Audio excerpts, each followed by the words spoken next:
verse 1. Now when the people saw that Moses delayed to come down from the mountain, the people assembled about Aaron and said to him, "Come make us a god or gods who will go before us. As for this Moses, the man who brought us up from the land of Egypt, we do not know what has become of him." So, we get this. Do you remember how long had Moses been on the mountain? 40 days and 40 nights. I think verse 18 of chapter 24 tells us that. It's 40 days and 40 nights. Trying to put that, because sometimes when we talk about days, I think about, someone might say they're going on vacation for 10 days. And that's about, when I think about days, that's about as far before I need to translate it into weeks, right? Because you don't really say, yeah, I'm going on vacation for 21 days. You'd say 3 weeks. So 42 days is 6 weeks. So he's been on the mountain for almost 6 weeks. You could round that to 6 weeks he's been up there. That's how long? A month and a half? Or a little less than a month and a half, you would say? He's been gone on the mountain. And that's how quickly the children of Israel have turned from everything that God says we will do to, well, we don't know what happened to him, so make us a God that we can visually see. So, continuing on, quickly we'll read, and Aaron said to them, in verse 2, he says, okay, well, tear off your earrings, your gold, and give it to me. And in verse 4, it says that he took this from their hand, that's all these gold rings, and fashioned it with a graving tool and made it into a molten calf. And they said, "This is your God, O Israel, who brought you up from the land of Egypt." This is your God, O Israel. So he takes this, Aaron takes this, he comes, I guess, to this peer pressure, and he makes this golden calf. And just quickly, which of the 10 Commandments is this breaking? The first one, right. I think you could argue for both of them, the first two, a graven image, because in verse 5, he says, "Tomorrow we shall have a feast to the Lord." So I think that you could argue that it's also a graven image, that this is supposed to be a depiction of the Lord, and that they're celebrating that. I think that in preparing for this, some speculate that maybe this was an influence of the idolatry of Baal that would influence them well into their history. Baal sometimes was depicted as a bull, and so you have that kind of aspect to it. And not only that, there's a hint in verse 6. It says that the next day they rose up early and offered burnt offerings and peace offerings, and the people sat down to eat and drink and rose up to play. And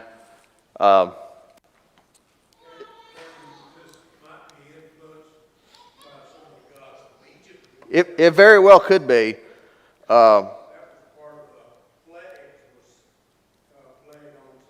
Yeah, it definitely could be part of that as well. Speculation. The fact is, that's kind of a speculation. It very well could be the influence of Egypt. It could be Baal worship that was still in that area as well. I think when we were leaving Egypt, one of the places they stop has Baal in its name, and I don't know if that's a later translation of that or not, but either way, it's wrong.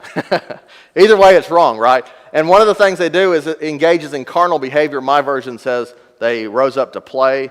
It maybe gives some type of carnal, evil behavior that would not be authorized by God at all in what they are doing.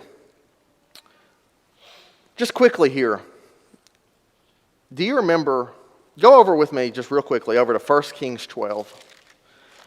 This is in the time that the kingdom has split, and Rehoboam and Jeroboam are the kings. And, Jeroboam had a problem. Jeroboam's problem was that he did not want his people, the 10 tribes, going down to Judah to sacrifice at the temple. That's his issue. He says, I don't want that to happen. And so what's he do? Makes 2 golden calves, right? Look in verse 28. It says, "So the king consulted and made 2 golden calves and set them and said to them, 'It is too much for you to go to Jerusalem. Behold your gods, O Israel, who brought you up from the land of Egypt.'" Does that sound familiar?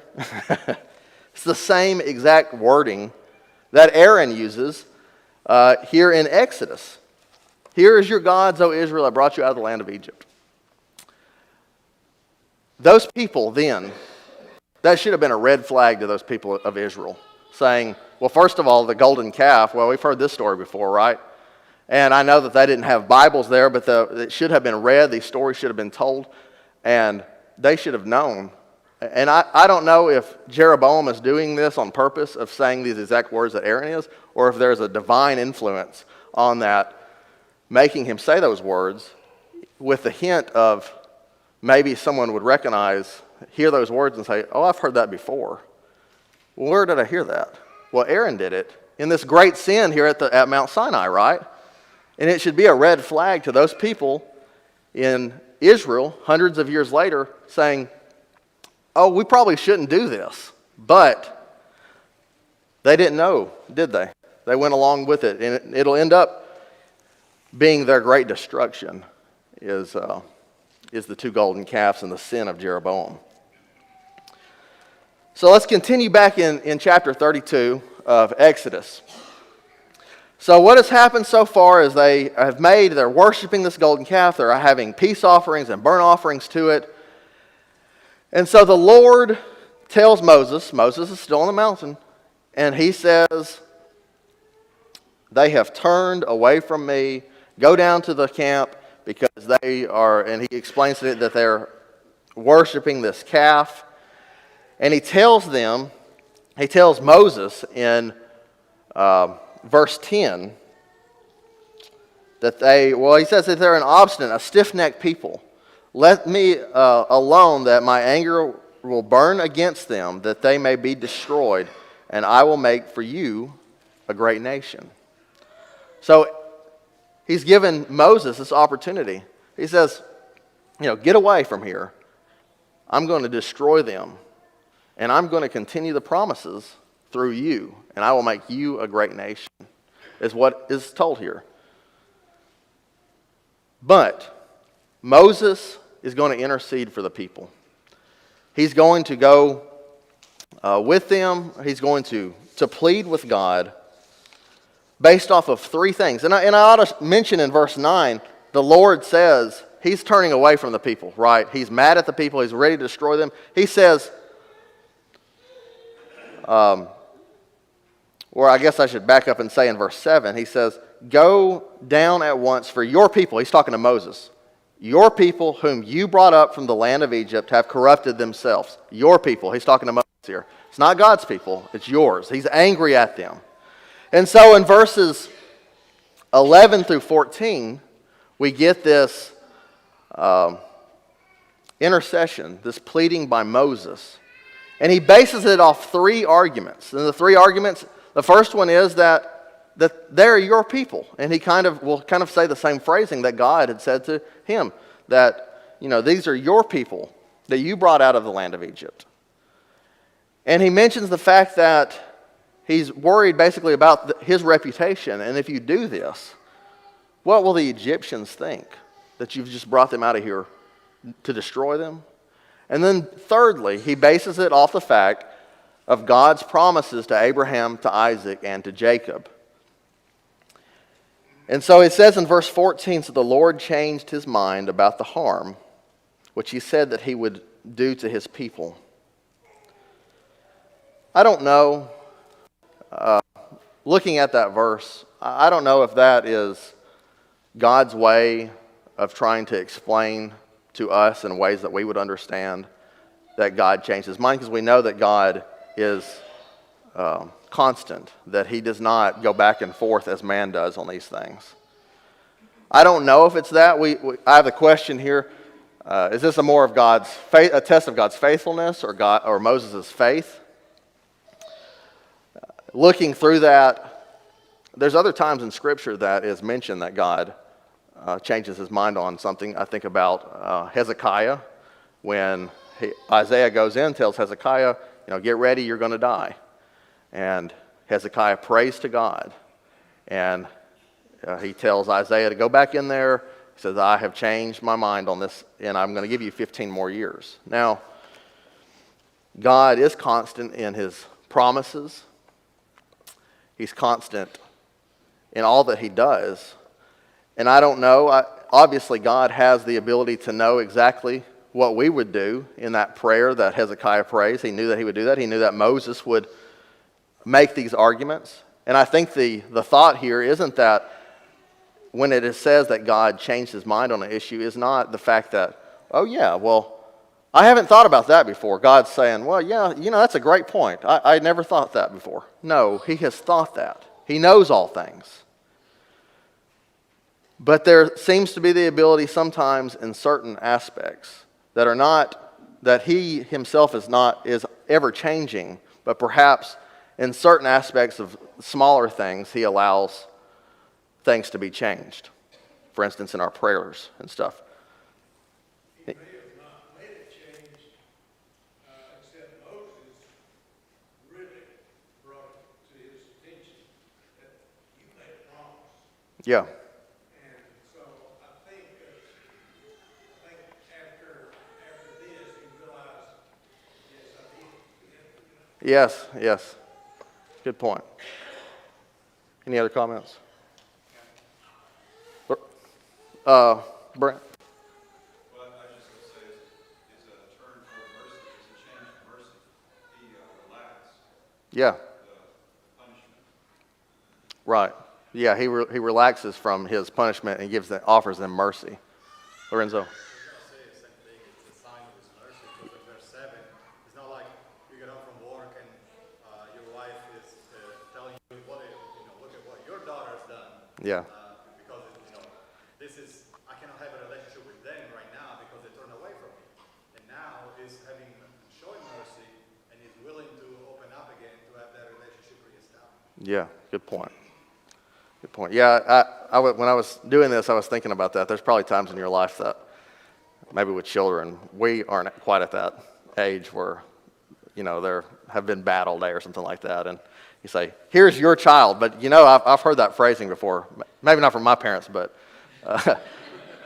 you know what I mean. You hear that before where,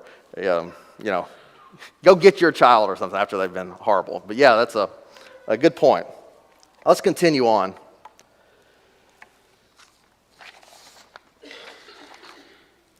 So God, after all of this, he decided he's not going to destroy the people.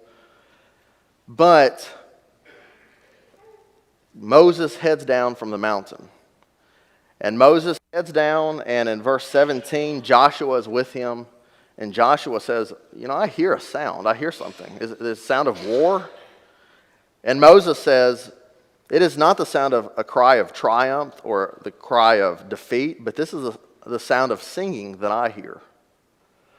And so he goes down to the mountain and he sees what has happened with the calf and the dancing, and Moses' anger burns, and he threw the tablets from his hand and shattered them at the foot of the mountain. So he throws these down, and I think this is really a representation of the fact that the law, this covenant that has been created some 40 days before, is already broken. And the Israelites have broken the covenant with them. I think that's a visual representation of what has happened here with him breaking the two tablets. And so in verse 20, he will grind up this calf. He takes it, he burns it, he grinds it up, throws it in the water, and he makes the children of Israel drink it. There, just briefly, in studying this, I had read something that I had never thought of before, is the fact that, this is basically adultery with God is what they're doing. And that's going to be the main sin that they have throughout their entire lives, or through the entire nation of Israel and Judah, is that they commit sin, adultery with against God. And there, to me, is kind of he throws this in, he makes them drink it. It would be bitter. This is something disgusting that would be drunk of. That over in Numbers, the 5th chapter, we won't go there, but in Numbers 5, it talks about if a woman had been, if there was a thought that she might have committed adultery, that she would be made to drink this water. And in verse 24, it's described as a water of bitterness that she would drink. And if she had committed adultery, it would make her insides very bitter. And connecting that with this moment, as they have committed adultery against God, later on, God, I think with Hosea, will make him marry a harlot, right, a prostitute. And she will leave him and will go for other people, and he will go get her back, right? And so you have this concept God is showing through Hosea of what has happened with the Israelites and with God as they have left him and have committed adultery with him against him. Yet his love is so strong that he still wants them for themselves. And I think that there might be a hint of that as you see this and this sin here and going forward throughout the rest of the Old Testament. So we get over to what's Aaron say about all this, right? So Moses confronts Aaron in verses 21, and he says, "What did this people do to you that you have brought such great sin upon them?" And so Aaron says, don't be angry with me. You know how these people are. And so he explains how they came to him and wanted this. We didn't know where Moses was. We didn't know all these things. And he basically shoves his sin off on the people, right? And in verse 24, he explains how whoever has any gold, let them tear them off. So they gave it to me, and I threw it into the fire, and it came out this calf. So he's giving this miraculous idea to it, right? That he didn't do it. He didn't use the graving tool that he says and make this golden calf. And I think it was Trent and Rebecca Dutton, one of them, made the comment in the foundations class that this phrasing of it came out of the fire was a pretty common phrasing for idols in the ancient Near East, in this area, that they would kind of give this miraculous tone to it, that it just came out. Obviously, it didn't come out. Aaron knows that, and he's using perhaps phrasing that would have been common as an excuse, good and well knowing that that's not what happened. And he's just trying to push this off. I have the question up here, what's wrong with his reaction when he's being accused of sin? And how can we learn from it? I think it's very simple and straightforward. It's easy sometimes in our lives to, when we are approached about something, when there's sin in our life and someone has brought this up to us or we realize it, that it's easy to push it off on somebody else. I was about to go there. What's Adam do, right? In the very, very first sin, he pushes it off on Eve. Well, this woman that you gave me gave me the fruit and I ate of it, right? From the very beginning, humans have done this very same thing. It's easy for us to do it today as well. So in verses 25, Moses, and he gathers people, I guess 25 through 29 is where we're talking about, that he gathers these Levites and basically says, who is for the Lord? He gathers the Levites, and they go through and they slay 3,000 of their brethren based off of the sin that has been committed here. 3,000 of them will fall. It's also a comfort to me in some ways knowing, you look at Aaron here and what he has done. I mean, he is kind of the instigator of one of the biggest sins of the Israelite history, right? He's kind of the ringleader. If through peer pressure or not, he did do this. And yet, he will still be the high priest of Israel. He goes from this big, significant sin to literally the high priest, the highest point, that should be the very holiest person in interceding for God, that will go in once a year and see the Ark of the Covenant on the Day of Atonement, all of these things. There are oftentimes in Scripture that we see men of great faith that we look up to who have fallen in some ways. Here, Aaron does this, yet he gets forgiveness and ends up becoming great in God's sight. It's not the only time that he'll sin either. It's recorded. Miriam kind of stirs him up, and they kind of question Moses' authority later on in the wilderness. And then Moses and Aaron will commit the sin of they're supposed to speak to the rock, and they strike the rock. You know, these three instances, we're told that Aaron had sinned in this way, yet he will become great in God's eyes. You think of David and the sin of Bathsheba and all that was involved with that. And he was a man after God's own heart. You think of Peter denying the Lord, separating from Gentiles and only eating with Jews in certain times. These sins of great men of faith, but God is a forgiving God, and he forgives them, and they can overcome these things and become great men of faith. It's a great comfort in thinking about that. Let's continue on. So, in verse 30 of chapter 32, Moses tells the people, he says, I'm going to go back up to the God, and perhaps I can make atonement for you. He does not know what's going to happen, but he will say, I'm going to try to make atonement for you. And so he returns back up, and he acknowledges to the Lord, he says, these people have had a great sin. They have committed a great sin. But in verse 32, he says, but now if you will forgive their sin, and if not, please blot me out from your book, which you have written. And the Lord will say, I'm not going to blot you out for this. You're not going to take the blame for this people. In verse 33 is basically what he says. I will blot out those that have sinned against me. And Moses had not done that.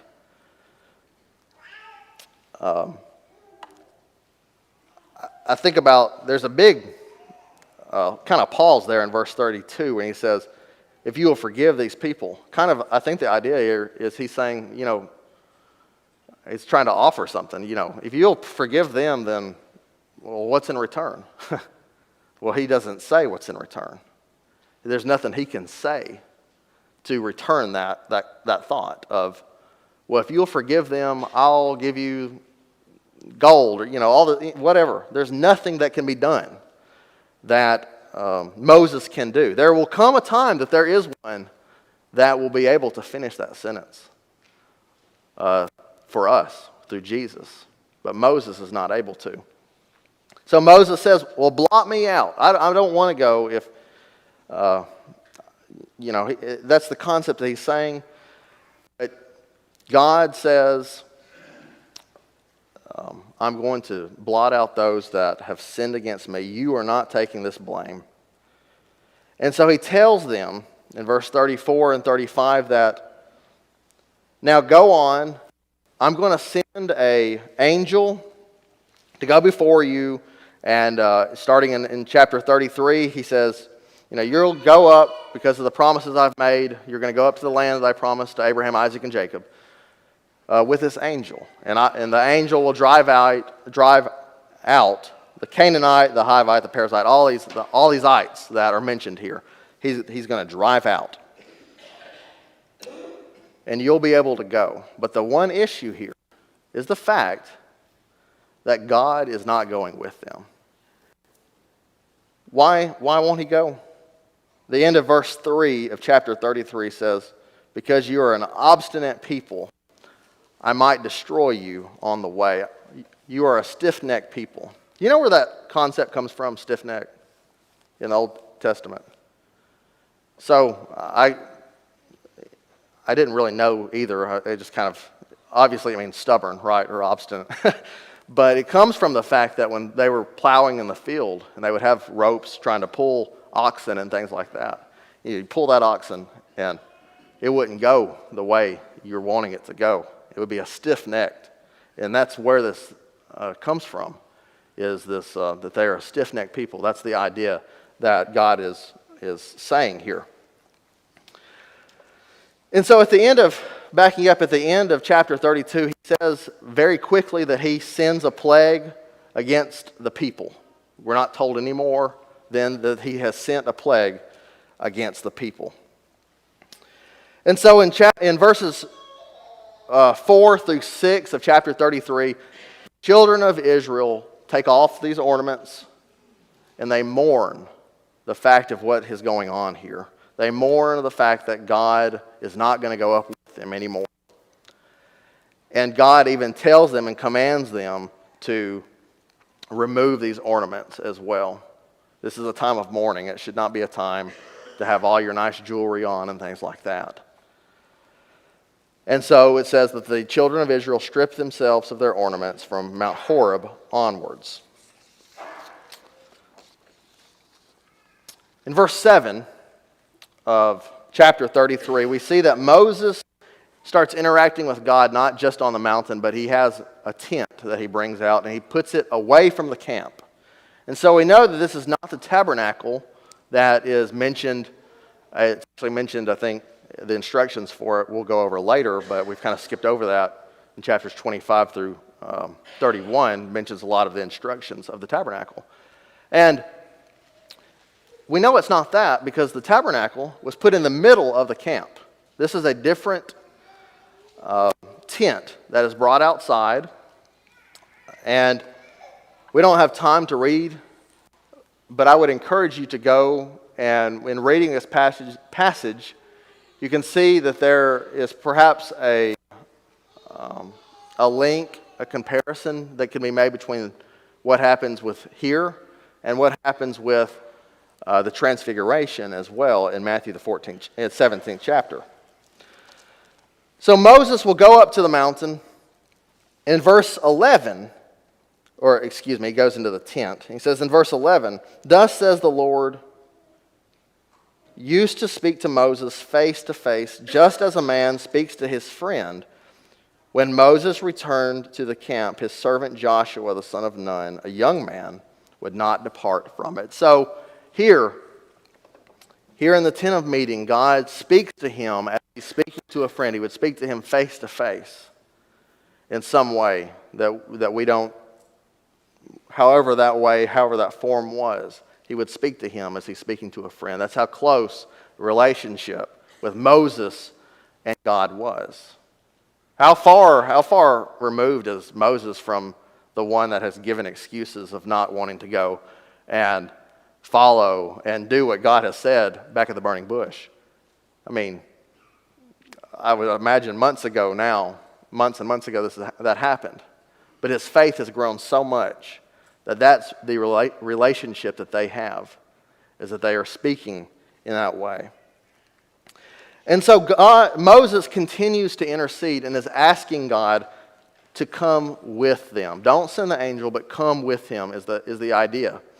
And so in verse 14, we're told that he says, this is God, and he said, "My presence shall go with you, and I will give you rest."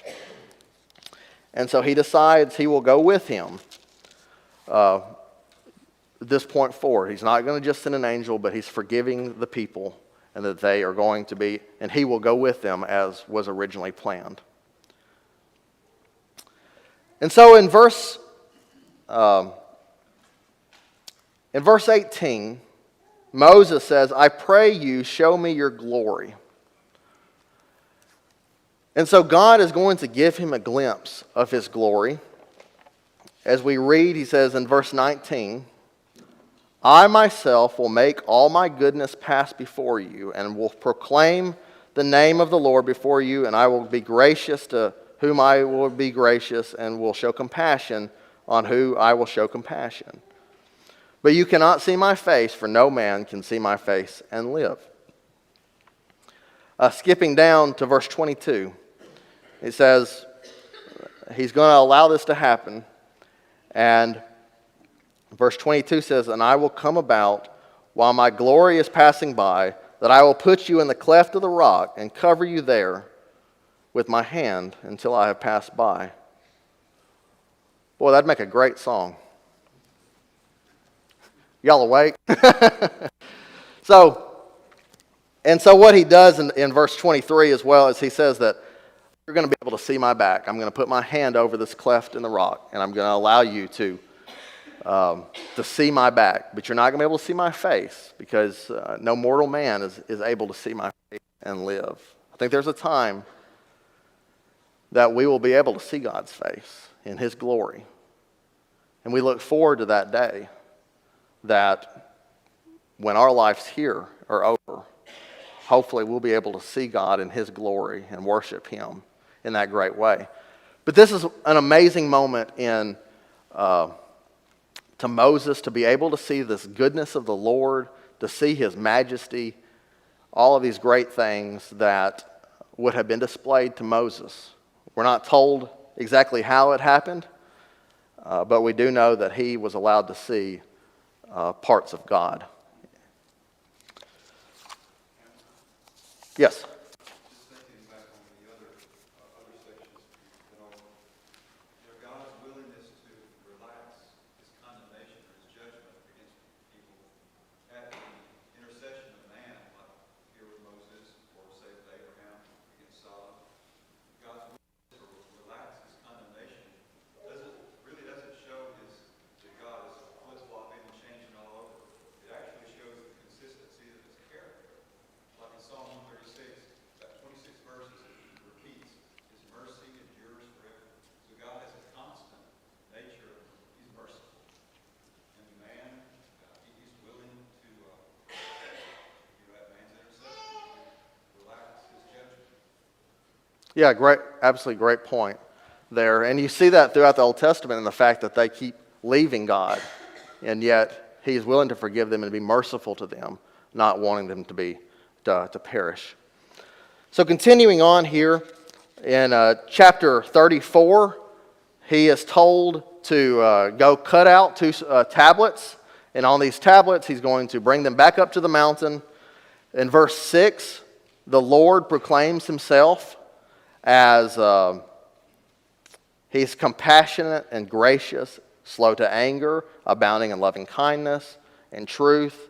And you see qualities of God, these great qualities of God. He is the same then as he was now, and that's the type of God that we worship, and what the type of God we have is one of great compassion and mercy and love towards us, and a just God in that as well. And so Moses heads back up to the mountain, and there he reestablishes the covenant. He kind of repeats what he's already said. And he tells them he wants an exclusive covenant with them. And he reminds them in verse 10, he says that I'm going to drive out the Amorite and the Perizzite and the Canaanite and all these people. And he reminds them, he warns them, do not make, in verse 12, do not make any covenant with the people of the land. Don't make any covenant with them. In verse 13, he warns them, basically destroy all these high places, the Asherim, all of these things, destroy them. In verse 16, he warns them, part of this, do not make a covenant with them. He warns, don't marry them. Do not marry with the people of the land. The reasoning why is because they would take you away from me, that they would influence you to worship idols and things like that. Solomon, of course, is the easy example of this. And all the wives he has, his faith is turned from God, even from the great things that he had done for God.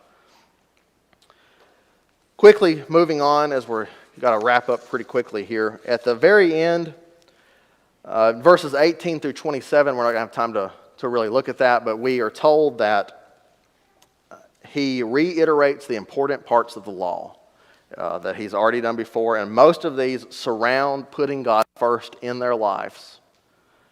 And so in verse 28, we're told that he has been up on the mountain again 40 days and 40 nights. And he has not had food or water during this entire time. Miraculous, of course, for what's going on. And so in the end of chapter 24, we are told about how Moses' face would shine when he had been with the Lord. And what had happened is he doesn't seem to realize that he had been with God. He comes back down and he speaks what God had told them to say, what he had said, tell the children of Israel these things. And so they see his face and it's shining, and they are scared. And so it says that basically he would announce, he would say what the Lord had said, and he would put a veil on his face so they wouldn't be able to see it. Over in 2 Corinthians chapter 3, verse 13 of that, Paul mentions this veil and the glowing of Moses. And he says, Moses, who used to put a veil over his face so that the sons of Israel would not look intently at the end of what was fading away. And so he gives this concept of he would put this on as well while this was fading away from him during this time. He would put that on, and then I guess when he would go back into the presence of the Lord, his face would shine again during that. We're told here in 2 Corinthians as well, it gives the analogy of the fact that we as Christians do not have a veil over our heart or over our faces as some do, as the Jews did when they heard the law. But that we, this is verse 17, but now the Lord is Spirit, and where the Spirit of the Lord is, there is liberty. But we all with unveiled faces beholding as in a mirror the glory of the Lord are being transformed into the same image from glory to glory, just as from the Lord the Spirit. And so we're told there that we should be a mirror image. There should be no veil over us. We should be a mirror image of who God is. You have any comments? Thank you.